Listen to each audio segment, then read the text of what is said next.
No.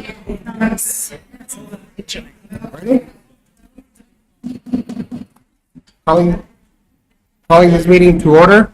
Today is Tuesday, April 9th, 2024. It is 5:31. Will we please stand for the Pledge of Allegiance?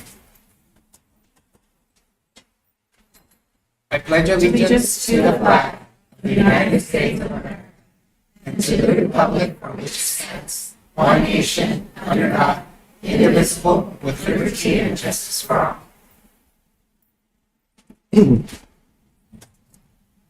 Roll call. Present.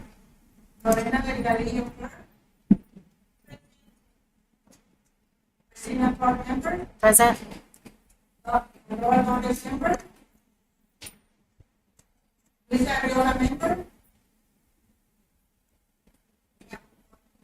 So we just have Ms. Delgadillo virtual?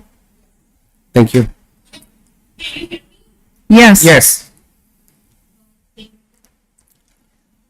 You're number 3, Ms. Delgadillo, so you're our quorum. Thank you. All right. Moving on to 2.1, do we have any comments from the audience? No comments from the audience. 3.1, report from Dr. Knoll. My reports are going to be happening later on, so I don't have anything that needs to be done at this point. So. Okay. 3.2, Ms. A. Good evening, everyone. I just wanted to say happy testing week. I know everyone's rocking it and doing their very best. So I know everyone got started today on their first official day. And so I just wanted to wish everyone good luck. I know all your hard work is going to pay off for sure. I know we had our eclipse going on yesterday. That was kind of fun times.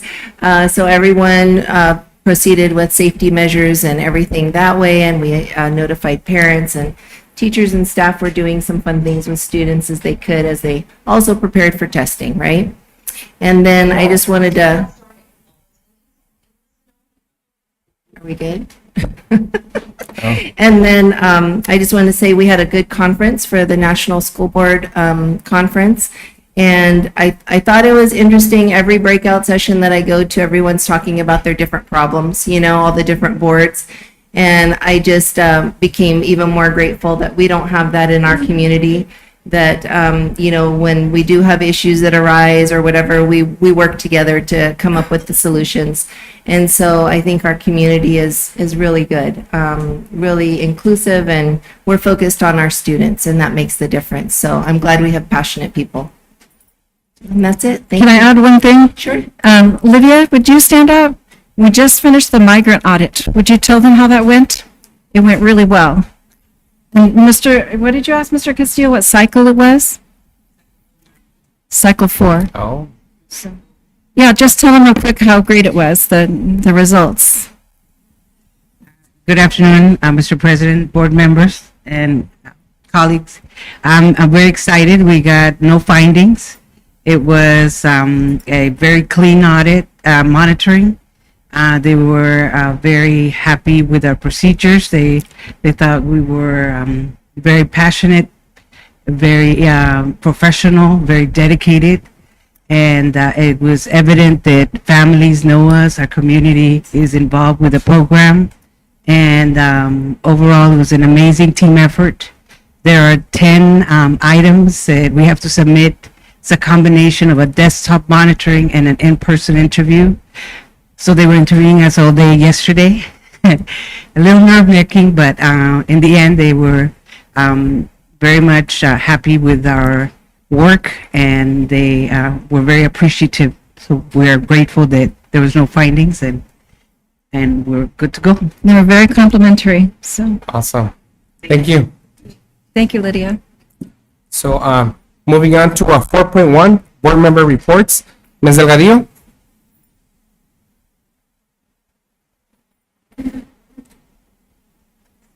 Ms. Delgadillo?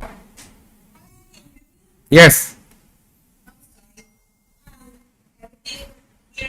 Is good. I want to congratulate Lydia, of course, and her team did a great job with Lydia, and we worked really hard to make sure that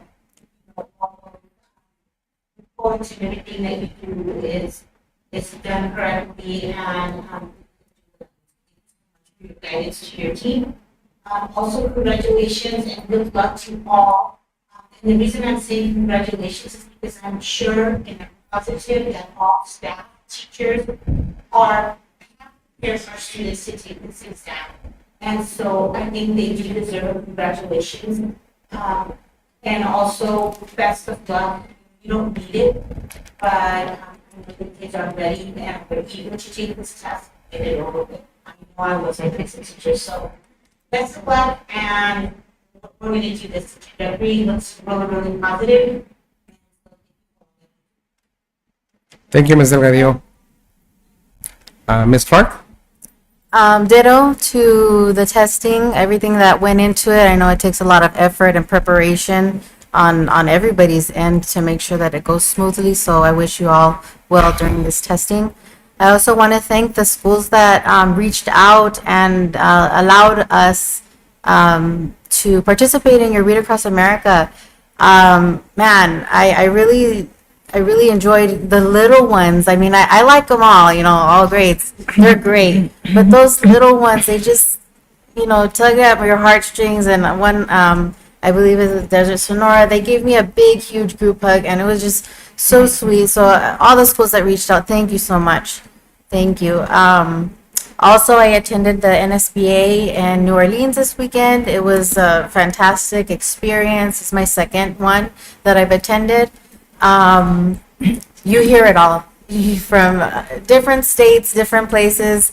You hear the good stuff, you hear the crazy stuff, and just like Miss Say said, we should be very thankful that we don't have those issues that other bigger cities and even smaller cities have with our board, our community as a whole, our teachers, our students. It really is great to be an elected official here for the city of Somerton. So I appreciate the opportunity that I was given to be able to attend this meeting. One thing that I did really like that they presented to us was this thing called a concept called the Dignity Index. How to disagree with dignity. It's it's like an 8-step process, but basically it's the bottom line is to treat everyone with dignity, to take a breath, tell me more, answer with dignity, and prioritize safety overall. So that was a key element that I took away with making sure that we do our best to hear everyone out individually and make sure that we cater to everybody's needs. So thank you for that, and thank you for all of the teachers that are here and the ones that were not present that were nominated for Yuma County Teacher of the Year and first year teachers. You guys are all amazing. So thank you once again. Thank you, Ms. Clark. And well, they already said everything, right? Also, I just want to thank all those schools that reached out. I mean, I think I was able to make most of the schools for the Read Across America, with the exception of, I think, Orange Grove, Brevy T, Soto, and ELC. So hopefully next year I'll be able to make it, but very grateful for that invitation. I also want to just thank our district for really investing in our professional development for us board members. I honestly believe that is one of the reasons why when we go to these conferences and we hear all these problems that other districts are having, we have areas of opportunities, but not compared to the ones that we hear. I mean, we heard there was this district within 2 years, they've gone through 11 superintendents, and here we are. I mean, we had Dr. Knoll here for 10 years, and so it's I guess it's reassuring to hear some of the problems that are going on at the national level, and the ones that we have here. I mean, yes, there's areas that we can improve on, but they're not as drastic when we compare them. Also want to mention that we had 2 great keynote speakers. We had Ruby Bridges, the first African American that attended an all-white school. So she was very inspiring and motivating just to hear her story. We also had Richard Montañez, the guy who invented the hot Cheeto. So he was, he was funny. He was great. He something that really resonated with me is he said, I have a PhD. And we all looked at him like, okay, you have a PhD. When he was, before he had money, he's like, yeah, I'm poor, I'm hungry, and I'm determined. So it was very inspiring, and just the way he told his story and how he was a janitor with Frito Lay's, and then how he called the CEO for the hot Cheeto to come to fruition. It's just the steps he had to go through. It was just amazing. So I do want to thank the district for really investing in our professional development. I know four of us went, and I have the presentations, which I'll create a folder, Mary, and share it with you, and then you can share the link with them. But overall, I mean, good luck, teachers, for everything that you do. Congratulations to the new Teachers of the Year. I think everyone should be Teacher of the Year, right? Because I mean, your hard work doesn't go unnoticed. It's a lot of hard work, commitment, and dedication. My wife's a teacher, so I know. I'm a teacher too, so I know the work that goes into it, and then it's not easy. It's not easy. So thank you for that. And that's all I have. We're gonna go ahead and go into 5.1. I'm sorry, Ms. Torres.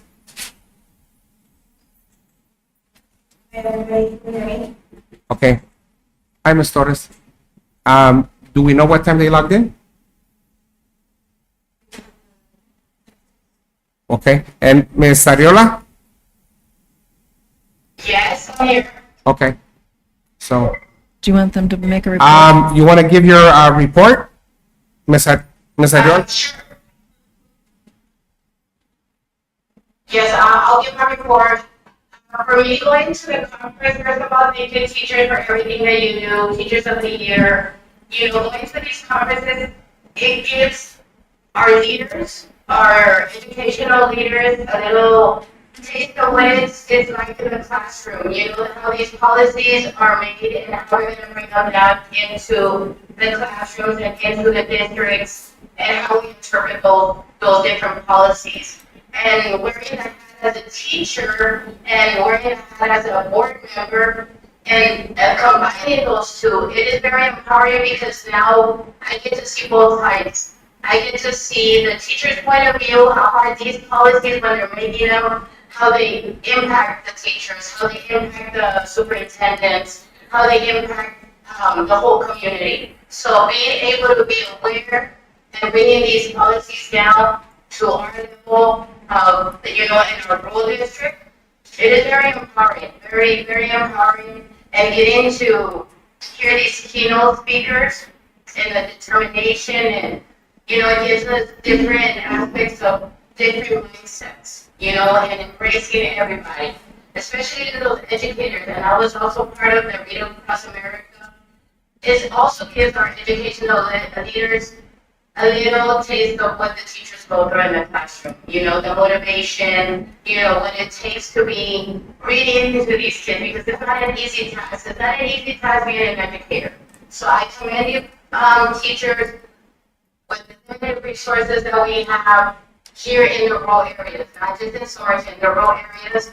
So thank you for allowing me to be that voice for the teachers and for the community. And thank you for this opportunity to bring some of these ideas back, bring some of the technology, innovation. That's what we're sent for those reasons. So we can bring something back, so we can make and keeping the greatest district in Arizona. So thank you for everything that you do for us. Thank you, Ms. Ariola. Ms. Torres? Hi again, everybody. I don't want to take up too much of the time that mostly over today about the conference. But I also want to say thank you for allowing us the opportunity to go and learn and add more tools to our toolbox, and just to go and represent you all as a district. And like it was mentioned, really grateful to be able to serve you all and to serve our community in this role. And just coming back inspired and ready to work, but also, again, thank you to all the teachers who are putting in the work during testing right now. to provide snacks. People were able to go above and beyond to make sure that our students are really doing their best. And again, thank you. It's not much more I can say. Everybody else has said it, but thanks.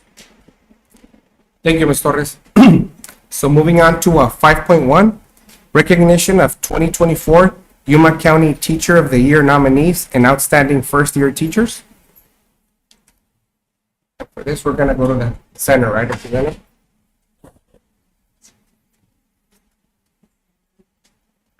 I'll just move the certificates.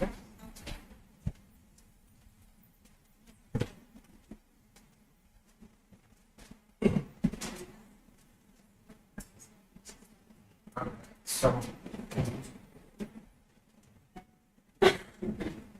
so for the first one, Yuma County Teacher of the Year, category kindergarten middle school, Bernardo Felix.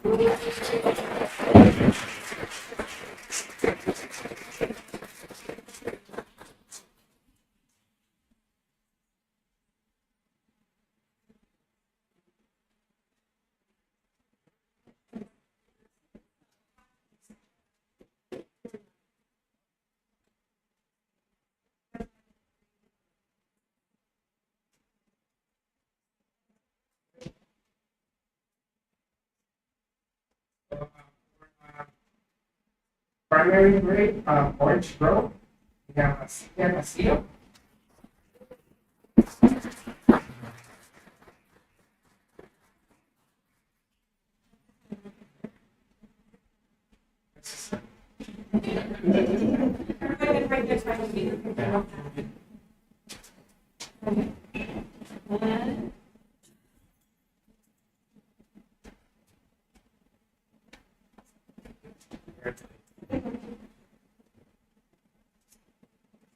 We've done a lot of hard work in this house, right?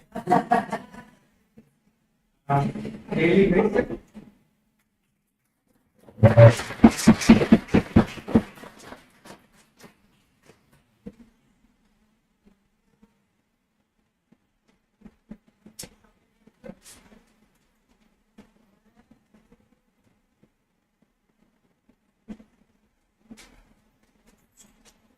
And for Dennis Laura, we have primary, for the category primary, VK, Sandra Cavalli.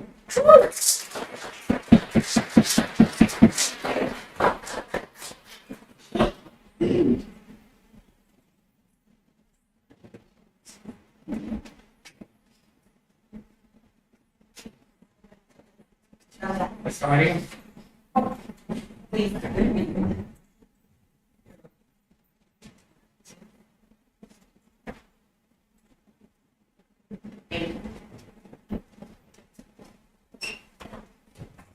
From TDS, we have a Yuma County Teacher of the Year, outstanding first-year teacher, Samuel Berwin.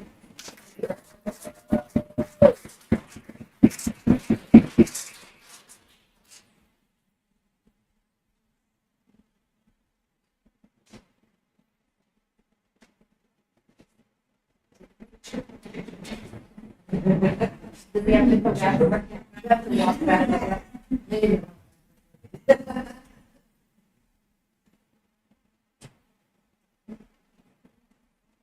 Congratulations. And we have for intermediate special area, Maritza Canales.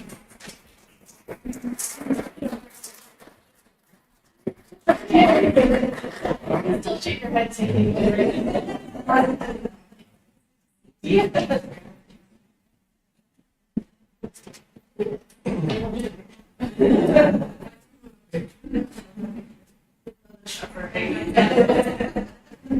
From Valle del Canto for outstanding first-year teacher, Janina Natson.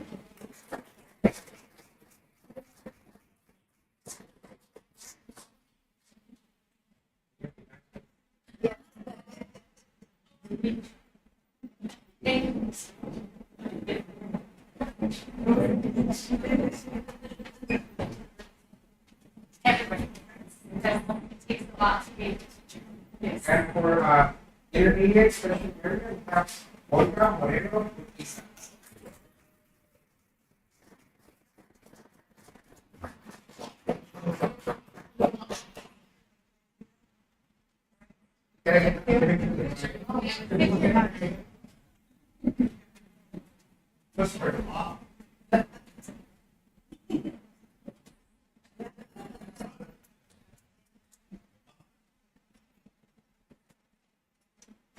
We have from Brady Soto, we have here in the interview, special area, Crystal Cepeda.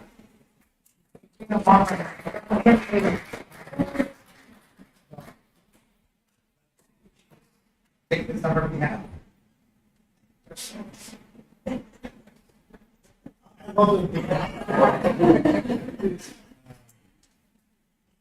And from Sun Valley for intermediate special area, we have Princesa Cordero.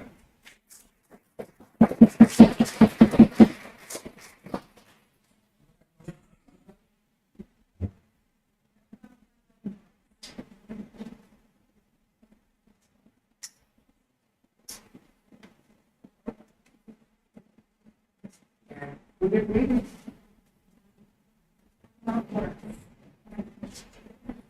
From TDS, right? From TDS, we have Annabelle Fox.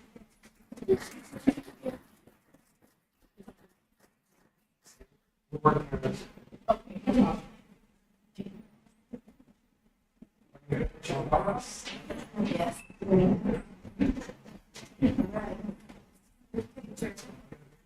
Yep.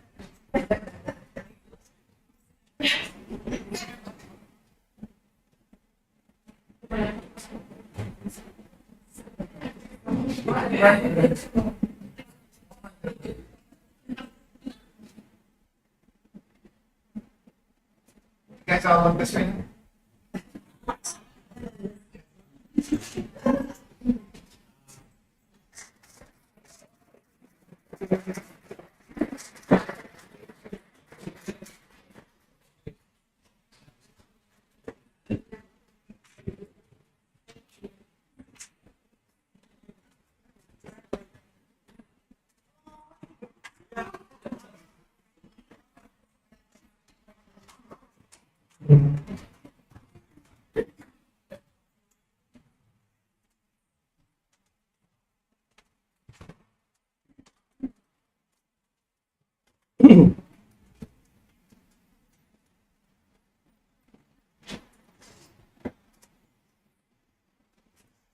How can we beat that, right? What just happened? So moving on to 5.2, Maria Villarreal, Director of Transportation.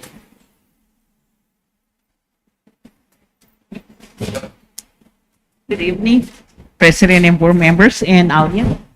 I'm here just to invite you guys, even the audience, to come and ride an electric bus. We got those electric bus last week, and actually I'm really proud, I'm really excited, and I want to invite you to a ride.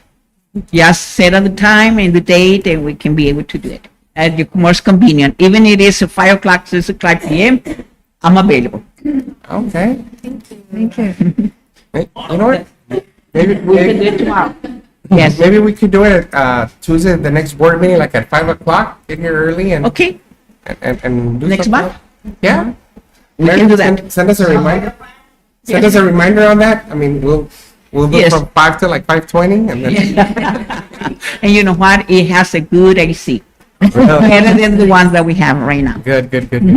I'm really excited. Awesome. We, It goes really fast too. So yeah. Well, the thing is that, you know, it's so silent that we didn't even know that it sounded. okay, that's awesome. Yeah. And So- this is, you know, I'm here because I'm so excited and I just want to share my excitement with you guys. Good. Well, we're looking forward for that ride Yes. next month. Okay. Thank you, Maria. Thank you, Maria. Maria.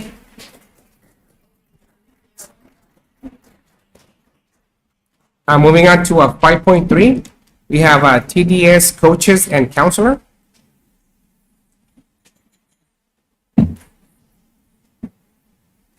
Good afternoon. My name is Mrs. Andrade Curiel. I am the school counselor and the Read Across America coordinator at TDS. Good afternoon. My name is Vicky and I am one of the instructional coaches at TDS. Good afternoon, everyone. I'm Francisca Anchola. I'm the instructional coach for TDS.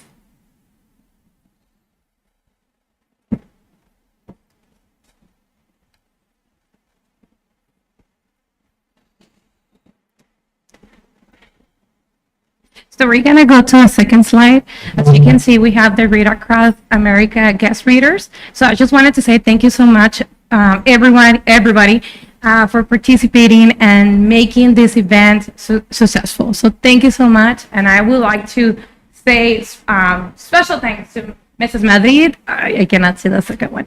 Mrs. Madrid, Ms. Allen, Ms. Torres, Mrs. Fernandez, Mr. Onisco, Mr. Castillo, Mr. Duron, Mrs. Clark, Mr. Arbizo, Mrs. Reynoso, Mrs. Martinez, Mrs. Avendaño, Mrs. Muñoz, Mrs. Azueta, Ms. Colunga, Mrs. Benditelli, Dr. Noel, and Mrs. Ferris for doing that possible. So we're going to go to our third slide, which is a collection of pictures that we have from both events. We have actually two in one. One was for the lower grade students, which is the Read Across America, and the second one, it was for the upper grade students, which is a career fair. So we have both in one. So thank you so much for that. And before moving to the following slide, I just wanted to say our mission that day. So our mission was to bring our community together to model positive reading habits. And you did it with your commitment to the event and also with the excitement that you were showing in the classroom by reading a book to the students. So thank you so much for that.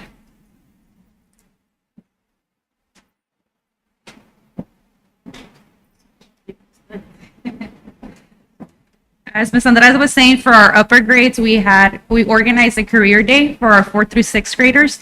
Our purpose was for them to learn about different professional career paths and professions. We had several agencies join us to share their professional journeys and expertise. So we had our first agency. We do want to highlight all the agencies. The Yuma Police Department did an awesome job. They brought backpacks for our students and different equipment such as drones. We'd like to extend our gratitude to the city of Somerton for assisting us in setting up tents outdoors, but unfortunately the weather turned windy. Despite this challenge, we adjusted our plans and persevered, inspired by the Army's motto, adjust and overcome.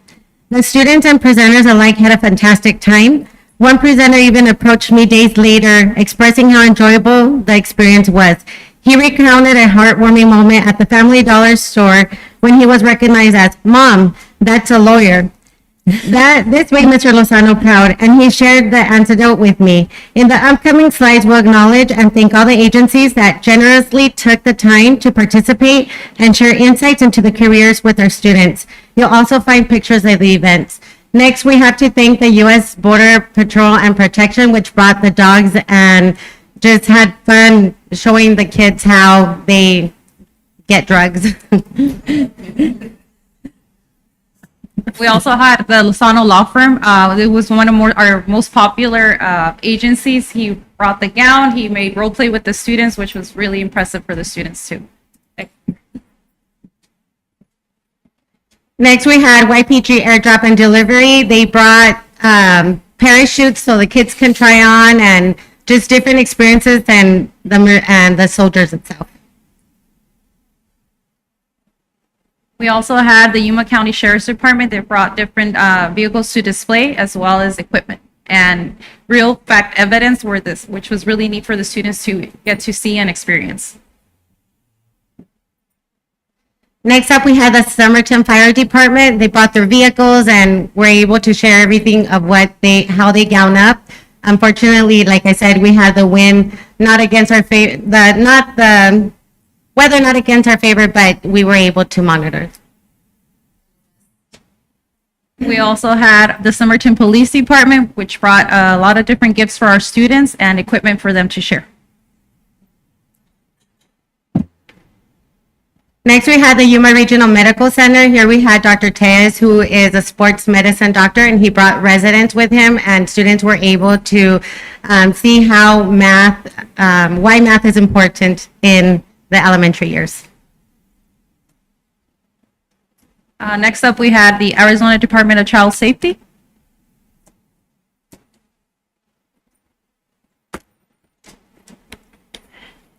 And we had the realty agency that brought a lot of snacks and cookies for our staff members.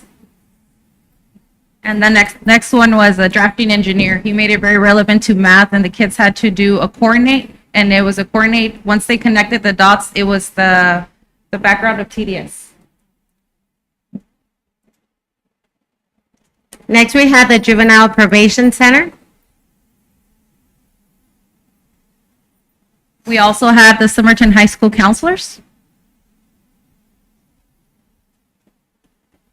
And we have the Somerton Parks and Recreation promoting for students to participate in activities. Another agency we had was the Somerton Community Health Center. They had a mobile where the kids were able to go in and do a walkthrough, and they were able to get goodie bags with toothbrushes and toothpaste. This one was part of the Read Across America. She is a children's author book, a brand new children's author book, Ariana Colunga.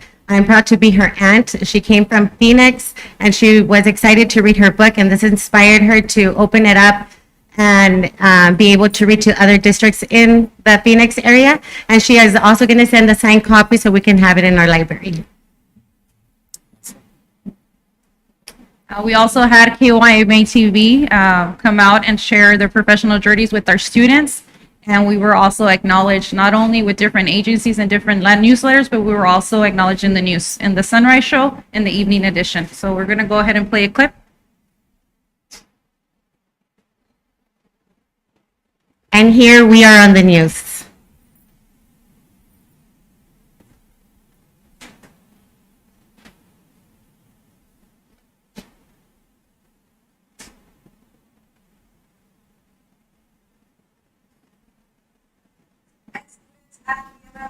Elementary school projects. What they might want to make when they grow up. Many local agencies came out for career day to provide educational books and demonstrations for preschoolers, 6th grade students. There were police officers, dentists, and even our very own news anchors out now.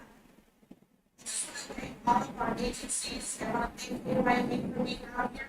We have a large school population, and I'm just very excited that our students get to see the events between when they're learning at school and what makes it explore different.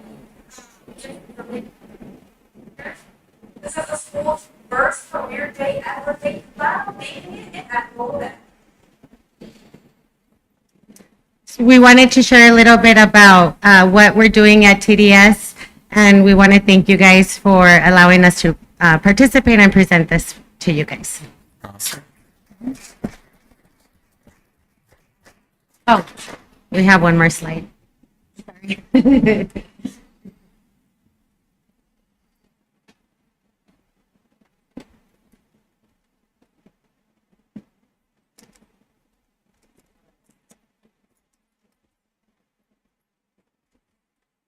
We want to give a special thanks to the city of Somerton, to the team. They set up the tents bright and early at 5 in the morning. And once the wind was blowing, they came down right away to take them down. So a big thank you to them.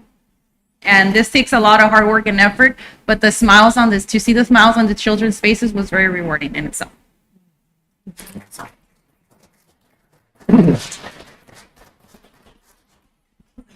Thank you. Any comments or questions? No? Thank you for, I want to say thank you for, yeah, go ahead. thank you for your hard work, you know, with the adversities and events you guys were able to pull through, and building those partnerships with the community is very empowering for our district. Thank you, guys.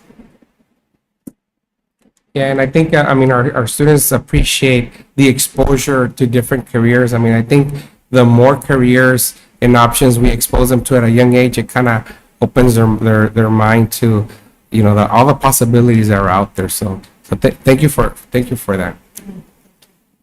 I wanted to say thank you as well. And then I'm glad that you guys all brought up. We actually have one participate with us in one of our summer programs. So stay tuned for that. We open the program up for 50 students, middle school students, and they do actually get to participate in the mock trial in Somerton. And Mr. Lozano is very active in that role. So many students were, really intrigued by that and would like to participate in that, be on the lookout for that flyer. But thank you all so much for organizing that. And exposing to those opportunities and for really thinking now, and so thank you all for all your hard work.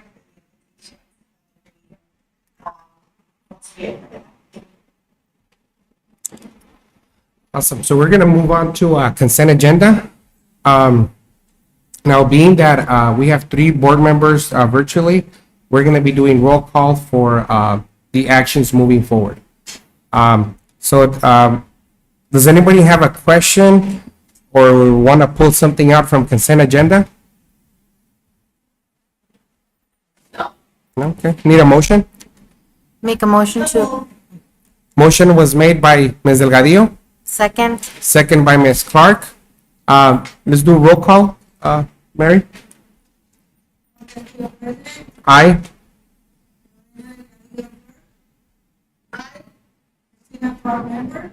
aye.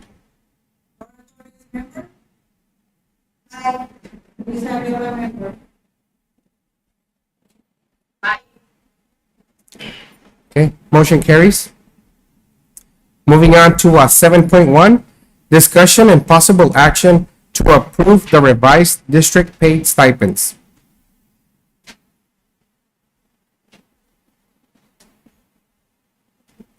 Dr. No? Is Esperanza on to speak to this? No, she didn't connect. This is just our annual listing of the different stipends that we pay for different tasks. Laura, go ahead. We bring to you guys every year the annual one. This was an addition. I think you have the backup. We received a grant for the achievement tutoring, and I believe that was the only thing that was added. So for the achievement tutoring, that's a $40 an hour stipend, and that's both for classified and certified staff, because we might have some classified who will be participating in that. So we just wanted to bring that. So that's just the addition. You know what, For this year. I just have a quick question, just, you know how we have $40 for some and $28 for others? Why the difference there? So it really just depends on the funding. The $40 ones, like the achievement one that we just received, that was actually that $40 an hour was provided by the guidelines of the grant. It's actually required by the grant to Yeah. pay that. So our $28, that's what our basic ones are, and that's what we've had for years. I think some of them have gone up to 40 because like for migrant, they do Saturday schools, and it was really difficult to get certified staff to work on a Saturday. So it just depends on the funding. So the 28, the ones that are getting paid $28 an hour is because those are easier to fill They're than, regular ones, they're maybe during the week, and then we also have put up for the breaks, like if there's summer school or Right. if there's breaks and they are doing tutoring, those are also at $40 an hour. Again, because it is harder to get staff in here summers and during breaks. So the ones that are 28, those are just the general ones, either after school or during regular. We'll probably be bringing this back again to you if we get the 21st Century Grant, because it also would pay $40 an hour. So we're hoping to get the 21st Century Grant. We'll be bringing it back to you for that if we The can. board already approved, as we made the submissions, that was written with it. okay. Any questions or comments? Need a motion? So move. Motion was made by Ms. Clark.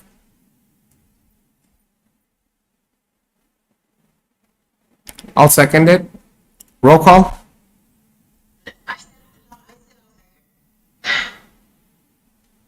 Roll call. Aye. Christina Clark, member. Aye. Robert, member. Aye. Lisa Avila, member.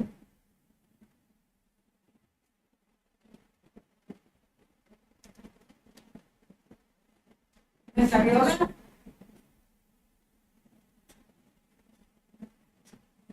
Motion carries 4-0. 7.2, discussion and possible action to approve work calendar for FY 24-25. This is the calendar to follow the instructional strategist position that we created. And these are with the addition of the days that were discussed in our last board meeting, right? Ms. Say, do you have any comment on it, or?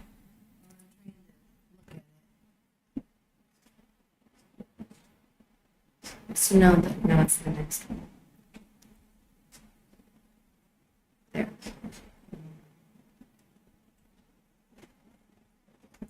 So this is what was approved, that you approved the position and then the salary schedule to put the instructional coaches or instructional strategists into a different line. And so this is what Esperanza put together so that you could see where it would look, what it would look like on the official salary schedule. So It's a working what calendar. it would We have a calendar for each of the Yeah, different job and then the categories. calendars. So this is a job. Any questions or comments? Need a motion? Need a motion? So move. Motion was made by Ms. Clark, second by Ms. Delgadillo. Roll call. Aye.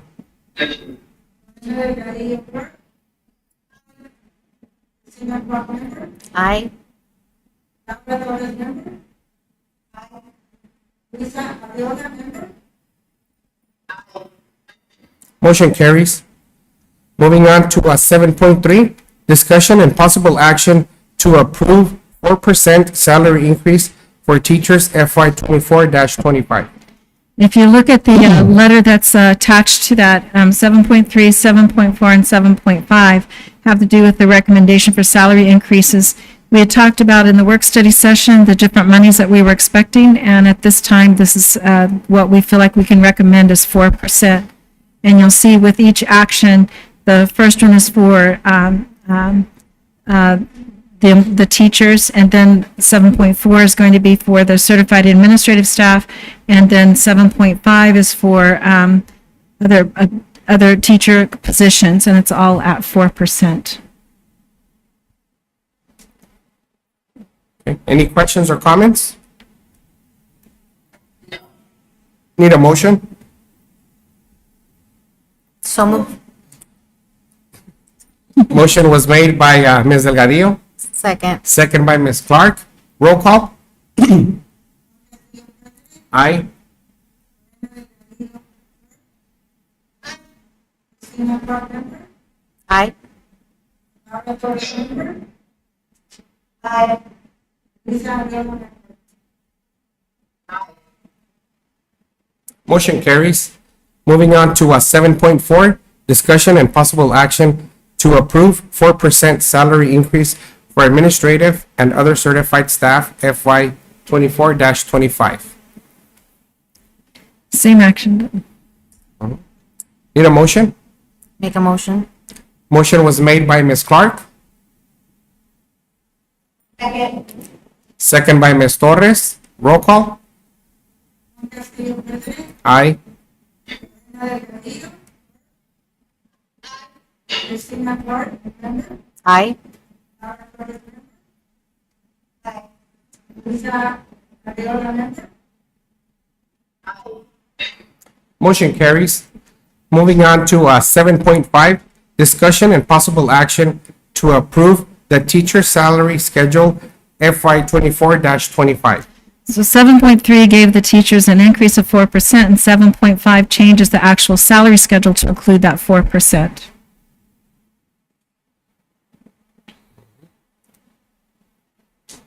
Questions? Need a motion? Second. I'm sorry. So move. Motion was made by Ms. Clark, Second. second by Ms. Ariola. Roll call. Aye.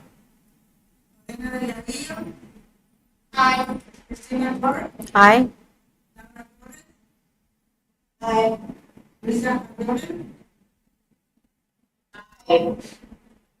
Motion carries. Moving on to 7.6, approval to offer a contract to certified staff providing funding is obtained and certification requirements are met for FY 24-25. This is a list of our certified staff.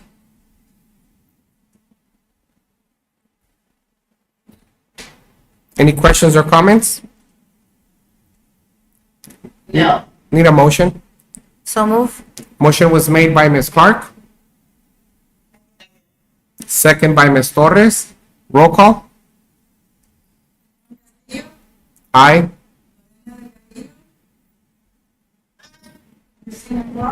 Aye.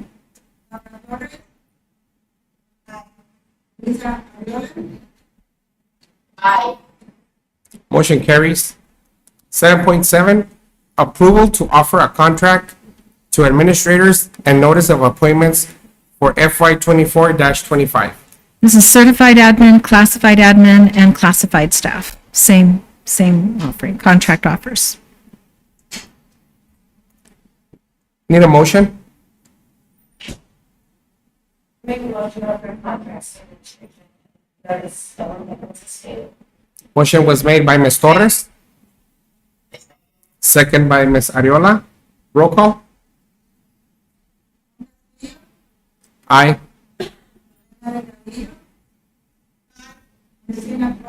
Aye.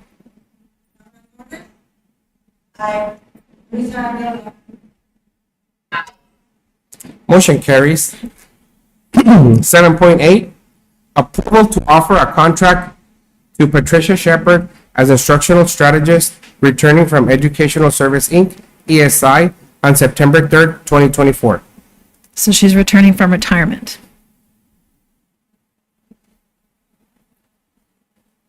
Need a motion? So move. Motion was made by Ms. Clark. Second by Ms. Delgadillo. Roll call. Aye.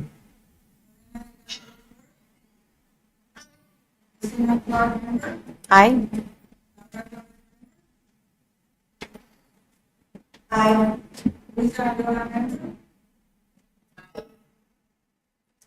Motion carries. 7.9, approval to offer a contract to Francisco Vasquez as teacher returning from Education Service, Inc., ESI, on July 22, 2024.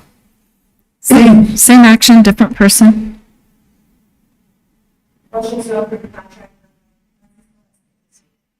Motion was made by Ms. Torres. Second. Second by Ms. Clark. Roll call. Aye.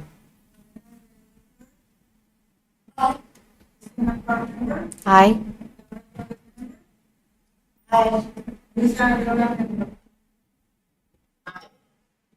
Motion carries. 7.10, discussion, consideration, and possible action to approve or deny the release of Maribel Chaboya from her contract FY 24-25 effective 5/24/24. We're recommending that you accept her resignation. And there is a letter under executive content.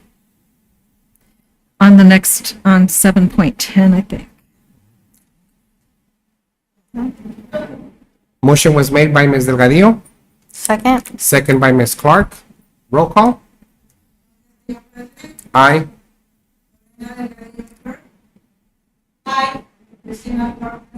Aye.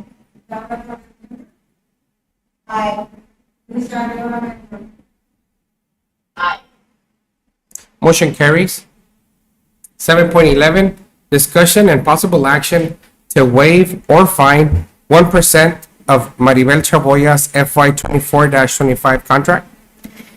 The recommendation is to align with the exhibit and the practice of the board because she's given such early notice, to allow the resignation without a fine. If you do want a fine, we do have the amount there of what the fine would be, and you can read in the letter of resignation and also in the letter to the board the private issues that might be involved there.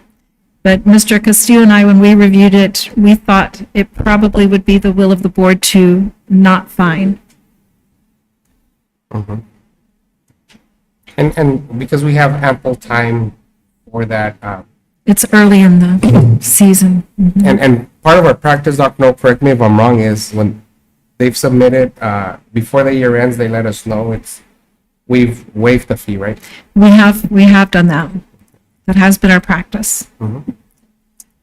Any questions or comments? Need a motion? I make a motion to waive the 1% fine for Maribel Chaboya. Motion was made by Ms. Clark. Second by Ms. Torres. Roll call. Aye.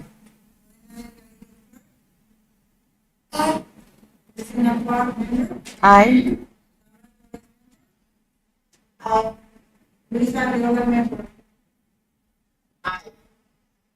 Motion carries. 7.12, approval of out-of-town field trip for robotics students.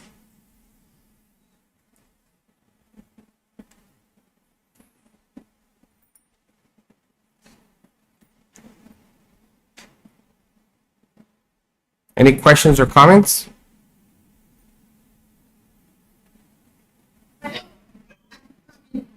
Go ahead. Is there any way you can send me or us the policy? I looked at our board policy, but what is the norm for the uniform rule for all schools that must follow the field trip? It's my understanding that some schools are more lenient than others in regards to going on field trips or where they're going to the destination they were going.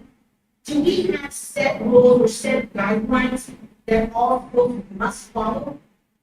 Do we have Yes. that in writing? Yes. It's in our policy.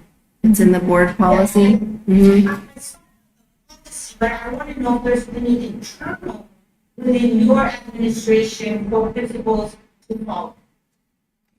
The law is pretty clear and the policy is even more clear. So we've been just using those guidelines for what we limit.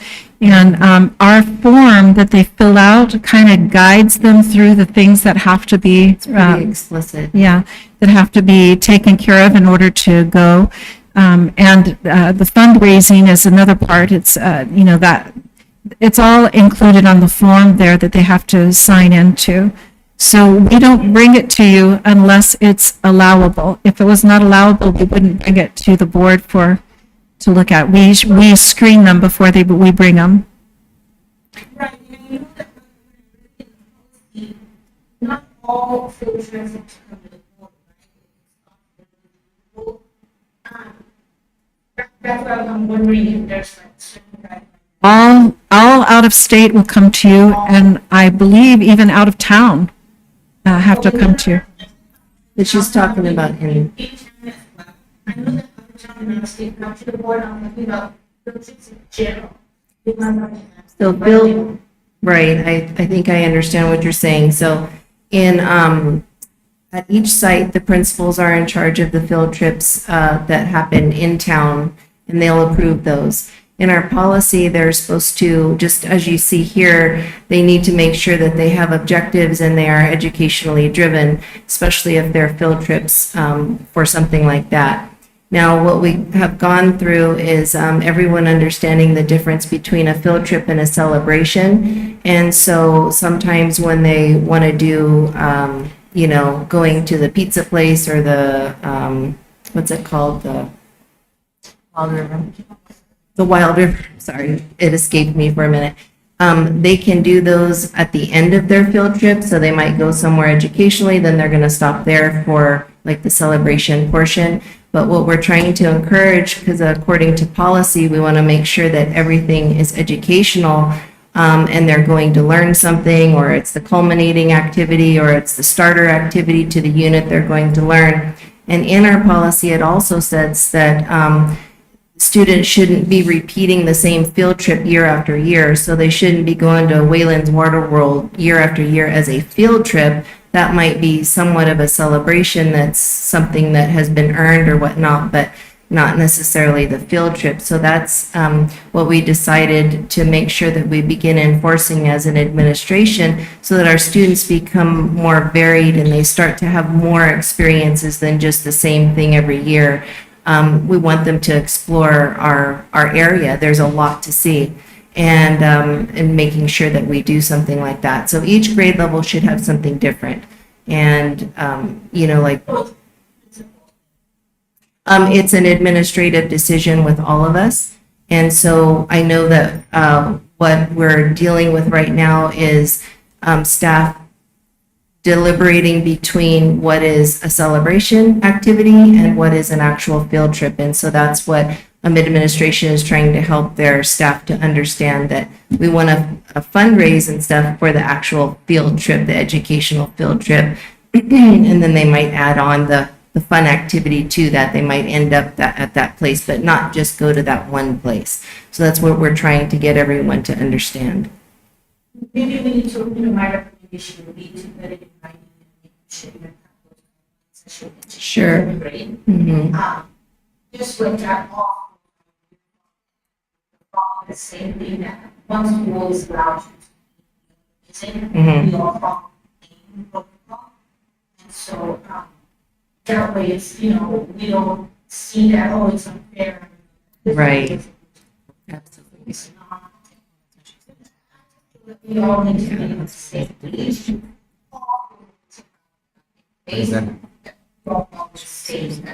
Right. No, that's good. We can clarify it further, but that has been a very pointed piece of discussion with all administration as well. So we can refine that a little bit more. Thanks. Thank you. Do you feel that it needs to be refined? I mean, is it, are No, we seeing I think inconsistencies? clarified, refined's probably not the best word. I Okay. think she's just saying, put it, like how I said it, just put it in a document. We did discuss it. The field trip forms are extensive. It has all of that. You really can't get away from it, but I think we're still going between, like I said, what's a celebration activity Right. and what's an actual field trip for an educational purpose. Okay, So we can clarify it further. okay, Definitely. You bet. all right. Any other questions? No, that's it. I make a motion. Motion was made by Ms. Delgadillo, Second? second by Ms. Clark. Roll call. Aye.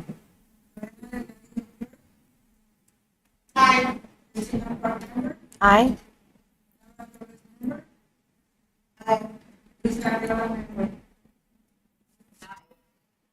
Motion carries. 7.13, discussion and possible action to approve RFQ 23-24-1104 Seymour selection for the expansion of Sun Valley School. So this is the addition of 5 classrooms and the restrooms at Sun Valley School.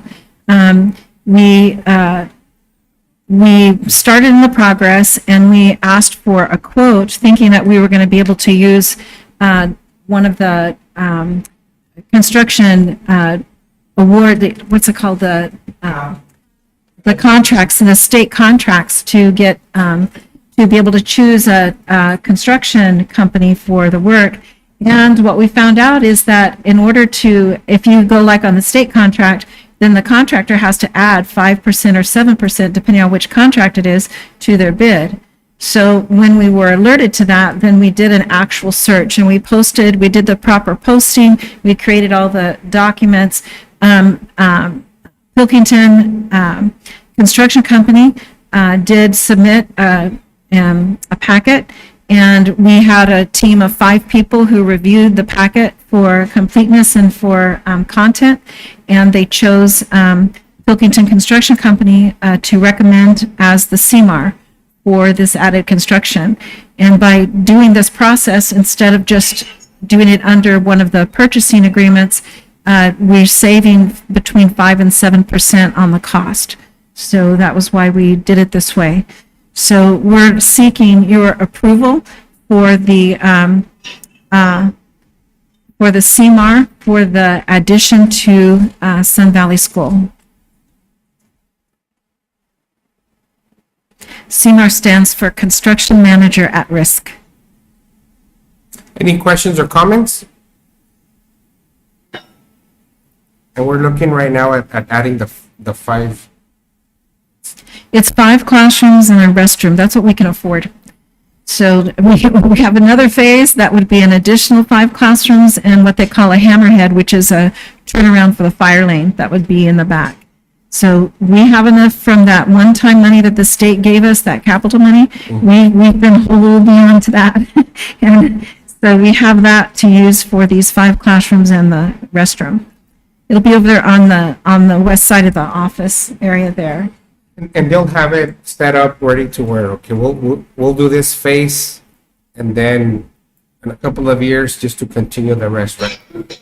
Well, I hope not in a couple of years. Well, I mean, Because the next phase would be just classrooms, which doesn't include the plumbing and stuff with that you have with the restroom. So I'm hoping that we'll be able to afford it sooner rather than later. But yes.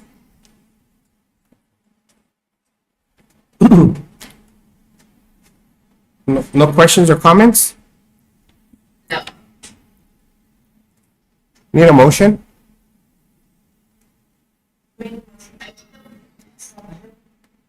I have to keep those.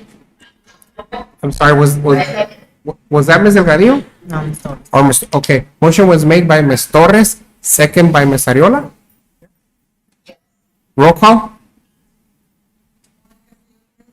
Aye.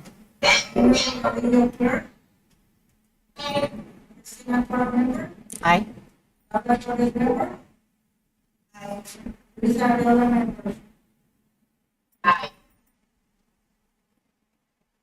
Motion carries. 7.14, discussion and possible action to approve RFP 23-24-1106, certified public accountant for fiscal audit. We had to put out a request for proposal for auditors, and so this is the one that we're recommending. Laura, do you have any comment on it, or? No? I just want to say that it was Heinfeld Meach. They're the ones that have been auditing us for many years, and they are the best candidates to move forward with. So we did receive a bid for them, and we're just recommending that we move forward with another. It's a 5-year, so this would be the first year, and then renewal every year. Do we receive other candidates for this? We received one other bid. The firm was much smaller, and they just don't have the resources that Heinfeld Meach does. Heinfeld Meach has a lot of professional development and classes, and this smaller firm just did not offer that same assistance to our district. What was the price difference in them? It was roughly about 10 to 12 each year difference, 10 to 12,000 each year, cheaper. The other agency? Yes. We posted it on Arizona Purchasing website. But sometimes cheaper is not always better. Right, right. Especially in this situation where we really depend on them to, keep us moving forward and clean audits and stuff. So, Right. yeah. I totally agree. Just I was just curious. Yeah. So, any questions or comments? We need a motion. So moved. Motion was made by Ms. Clark. Second by Ms. Delgadillo. Roll call. Aye.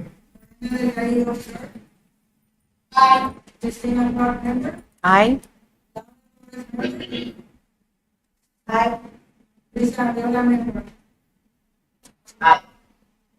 Motion carries. 7.15, discussion of bond exploration committee.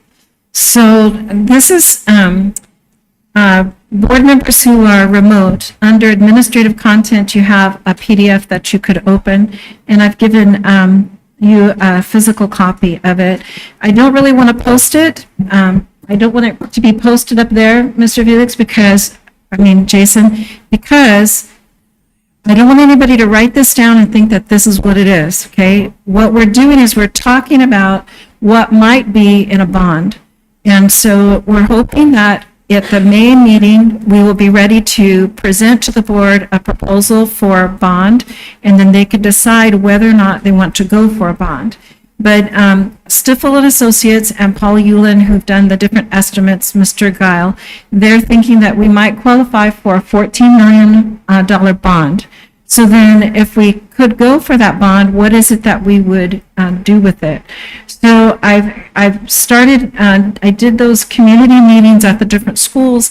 I spoke with staff, we created this list, and then we began massaging the list. And so I spoke with Paul Yulin today, and we're thinking that these things that I have at the top of the sheet might be the kinds of things that we consider for a bond. And so I need feedback from you as a board on things you want to see added or taken away so that I can develop an actual paragraph that describes what we would go for a bond. Now, we want to make the actual description has to be general enough that we have wiggle room. And it has to be specific enough that the voters want to approve it. Because the point is to make a description that voters will be willing to support. So the first thing on the list is the construction of a new full-size school in the East San Luis area.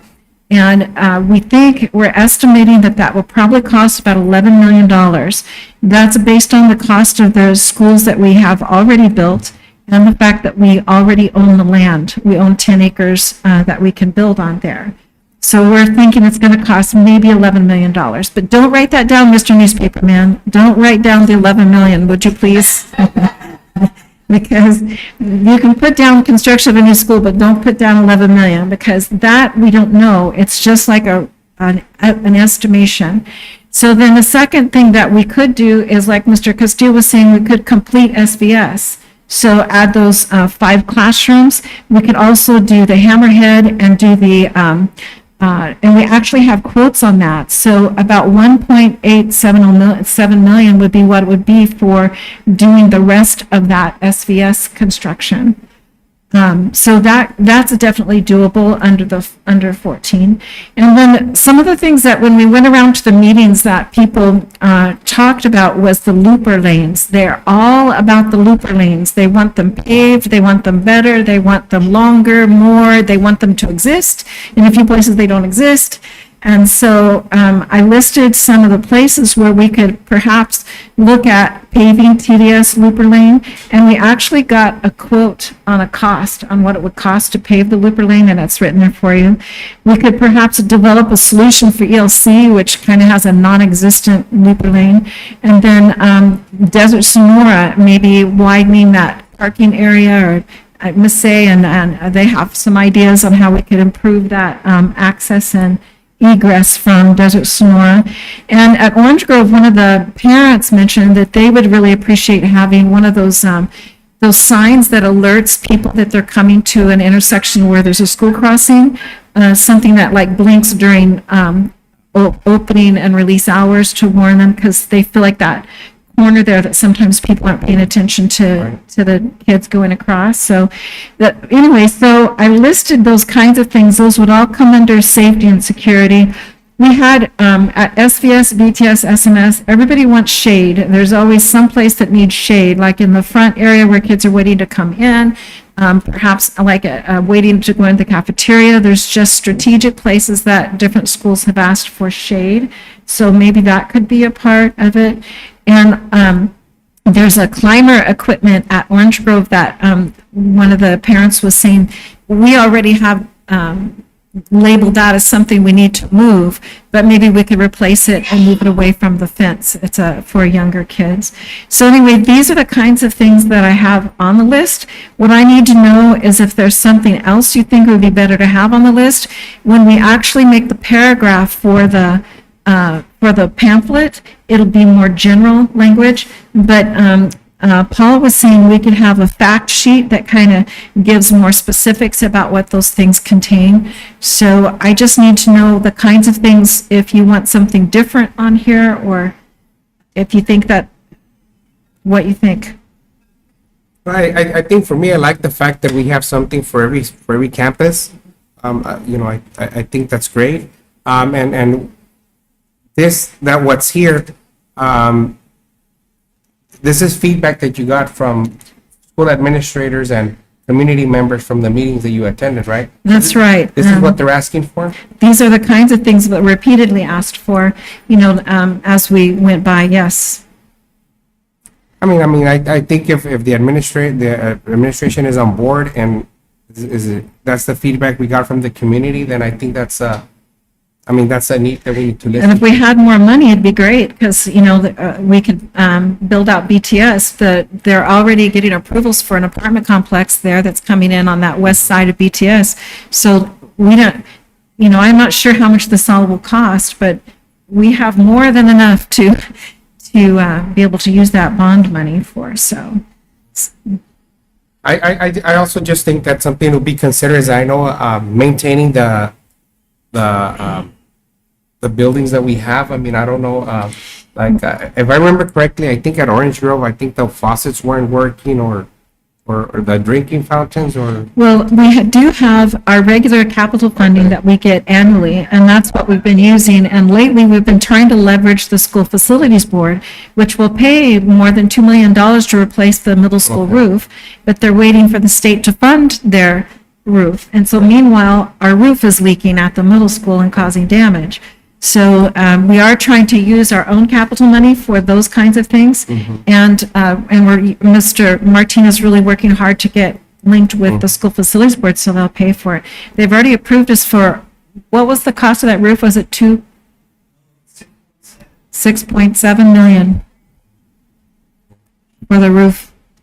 So if we can get them to pay for that, that's good. Yeah, I personally like the list, but I mean, if there's also those minor things that I shouldn't say minor, but that also need fixing, those that it should be working properly, you know, for our kids. I mean, just, you know, see how much that would cost. Because I do remember in one of our board meetings, something like that was mentioned at a camp. I think it was Orange Grove, but I don't know if it was all the campuses or not. But They have needs at Orange Grove too, and they've also been labeled for some roof replacements. They have those modulars there. Now's the time to advocate We have, for all that. well, no, because we're already, Mr. Castillo, we're already over our 14. That's all we can ask for. See the dotted line right here? That's because that's more than the 14, so. We got to find other funding sources too, or, you know, maybe we go back in a year or two. You all. And Mr. Duran has, I met with him this last week and we talked about the list. And one of the things that he has volunteered to do is he's going to take the lead on the committee for the bond committee until the end of June. Because he has some people he thinks that in the community that would be willing to be involved. I've contacted the principals and gotten the names of PTO people that are leads at their campus, and we're going to be seeing if we can recruit them to be a part of a committee. And then he'll take the lead on that in these couple months before he actually is employed by us, because he's a community member of Somerton, and he's not employed. Anyone that's employed by the district cannot work on their work time. It has to be volunteer time. So anyway, so we just need to know if there's anything more or change, anything on the list that you want different before we move forward. Dr. Noel, did you get a lot of participation in San Luis? The second meeting that we went out there, we went on a PTO night, and they had another activity going on. There were two activities going on, and on that night we had a big audience, but they didn't say very much. They didn't say very much, but there was a big audience, and we were able to do it in both English and Spanish. So they had opportunity to talk with us. They're pretty clear about what they want. They want their school expanded, and they want the parking paved, and they want shade on the front so they can come, so they don't have to wait out in the sun when they're coming in. Any other questions or comments? Thank you, Dr. O. We're gonna move on to 7.16. Did you get what, were you right, Dr. No? You got what you, Yes, and you can tell me later if there's something that comes up. I'll be working on this paragraph. moving on to 7.16, approval of Sea Power Agreement, Energy Conservation Payback Plan. Ms. Say and Martine worked on this. Yes, so Martine can help me with it. Here are the schedules, we just need board approval to move forward with this. So we had presented the opportunity before. Here are some of the details.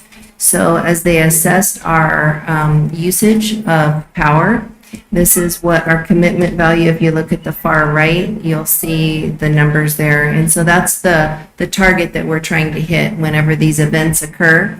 And so we are also going to do the day of option, program option, which does pay out a little bit better. And once we've did some calculations, we figured per each event, we have the possibility of up to $4,000 to be refunded. So that would be nice for our district to recoup a little bit over time. And so as we discussed before, the idea is that during the peak, really, really hot days, around 4 o'clock, they would let us know. And Martine has a capability with the infrastructure to right away deploy to those areas and make sure that we shut things down, well, not down completely, but turn them up so that, you know, the power is not working when everyone's getting home and we have a peak usage. So about 4 o'clock, everybody's getting home, turning on their ACs, and so this kind of lightens the load on the grid. So this will give us the opportunity to do that. I did have a large committee, everybody involved. Mr. Cano was there, Mr. Velasco, Mr. Duarte. We wanted to look at all angles, Ms. Rosario. So we're looking at all the angles with this to make sure that it would benefit us, and it does appear to be beneficial. If we don't participate or we can't turn it, respond when they ask, it's no penalty to us. It's just that we're not going to get paid out. So that's what that looks like. So we're trying to make sure that we'll do that.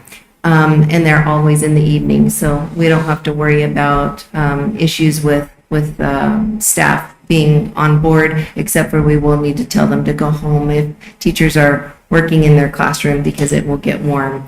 So that evening.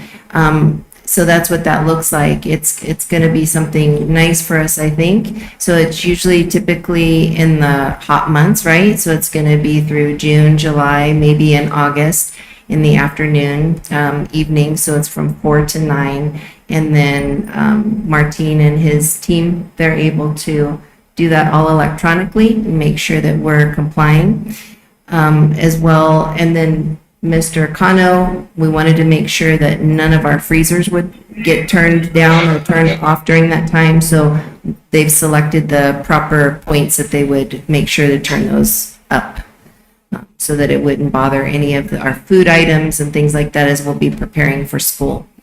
I think that's about it. So all of that is the contractual agreement. We had our attorney check it out, make sure that everything was correct, and we got the approval there. And so that's what it looks like, the schedule and the agreement.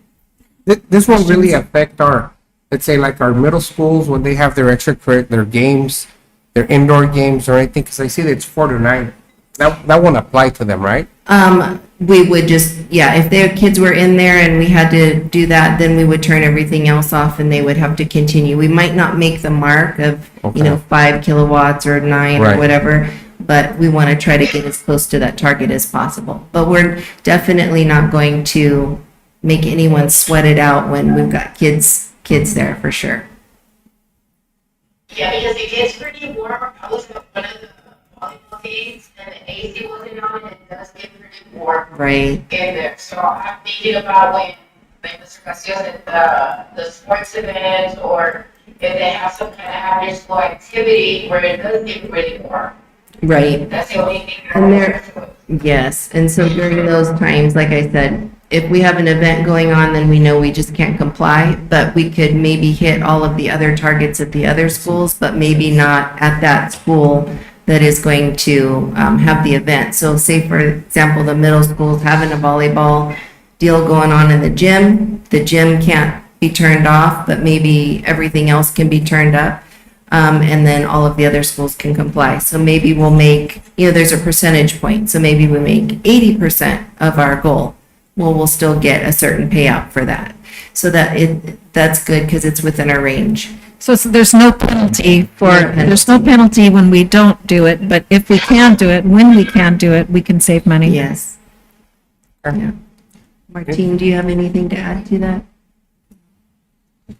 Good evening, Board President, Board members. In a nutshell, is it on? Yeah. In a nutshell, basically, APS Peak Solution Program pays commercial account users for reducing energy consumption during high peak times on the APS grid. That's all it is, and this is in reference to basically all the sites. But again, as Ms. Kim Say pointed out, if there are activities, we can still curtail that event with the exception of that particular event, that site. But it's a win-win situation. It will be done during high peak usage times. And at those times, typically facilities are unoccupied. Thank you. Also, they said it wouldn't be a lot. You're not going to do it a dozen times. You might have, 3 to 5 events, and that's about it. Need a motion? I make a motion to approve the Sea Power Agreement as presented. Motion was made by Ms. Clark. Second by Ms. Torres. I think it was done. By Ms. Delgadillo. Roll call. Aye.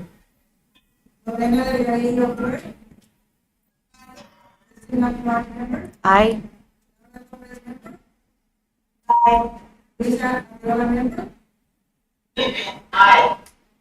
Motion carries.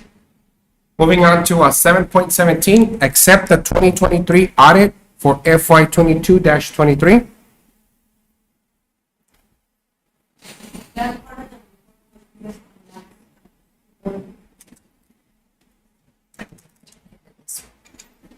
So the board usually approves 3 documents that come along with the audit. The final document is the questionnaire, the compliance questionnaire. So this one wasn't approved at the last board meeting. Okay. Questions or comments? Need a motion?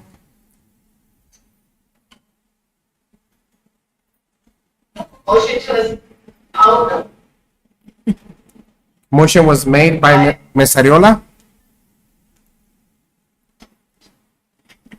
Second. second by Ms. Clark. Roll call. Aye.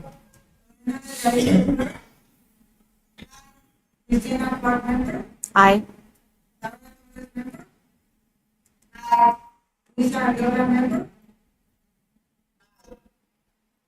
Motion carries. So, moving on to 8.1. Any recommendations from the board for future agenda items? Now's the time to speak. Do you have any? Mary, did you have something you wanted to bring up?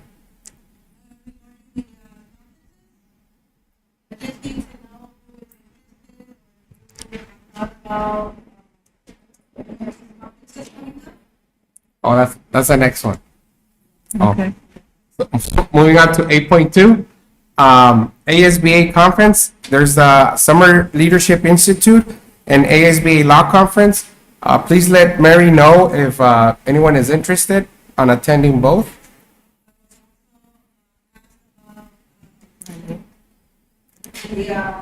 National Naleo. Hispanic. The Naleo. With Naleo, I'm already going through the city, so I'm good on that one. For the other two, you can write me down. I'm interested in the NALEO and the law conference in September. myself too.